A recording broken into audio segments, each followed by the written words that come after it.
right, so we're here with Ryan from Microsoft team. I actually don't work for Microsoft. No, what do you work for? I work for a company called Internology. Okay. San Diego, California. Okay, very nice. And I'm a developer, so I'm here kind of telling the developer side of the story. So you've actually worked with the new operating system for Microsoft. Okay, so we're actually looking at Windows 7, the new Microsoft operating system. And Ryan's going to give us a quick run through of this. Sure, so here's an application that does touch paint. So you have multi-touch support. I can be doing things like drawing while changing the color. Just so you know. So, I mean, that's something that's a little cool. It's a little gimmicky, but whatever. I'm seeing all the roses.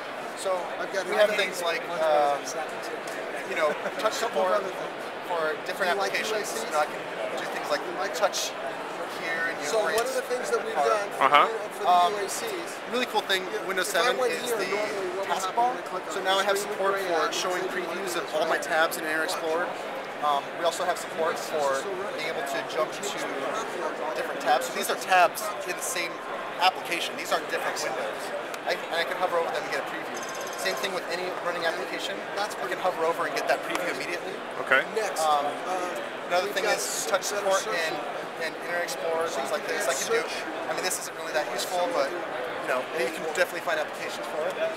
Well, definitely for visually impaired users. I mean, that was definitely for row-click zoom as well. But yeah, aside from the obvious touch screen interface, why the quick release of Windows 7 from so soon to Vista?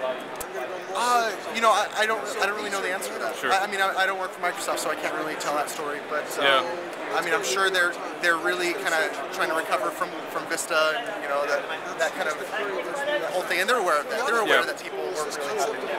But I mean, obviously the touchscreen interface is a huge improvement to the operating system, right? But it's hardware based. I mean, so HP makes this, and Microsoft doesn't make the hardware. They just make the support for it. So as a developer, it's really easy for me to be able to hook into that pump and be able to get contacts or get gestures. Like I have support for flicking, and I can flick up right here and get a quick. Sure. So for me as a developer to be able to hook into that, I mean, I can do whatever I want with it. Really, and you find it pretty easy to develop for this application? Very easy. For the operating system? The touch paint application I showed you was something that a friend of mine, Kevin Kennedy, did in like a weekend or something. Really? Very easy to hook into that sort of pump. And it's a little slow. The graphics drivers aren't there. I couldn't download it yesterday, but sure, yeah. I mean, it's really easy to do. Could you show us that slideshow application? Oh, sure. The one sitting right there in the background? This one here? Yep. So I can we have support for flicking back and forth. I can go here. I don't have resize support, but there's some cool things like I can do a swirl. I can do a ripple effect. Totally gimmicky, but I mean, some people like the bells and whistles. Absolutely, yeah. But yeah. All right, Brian, thank you so much, sir. No problem.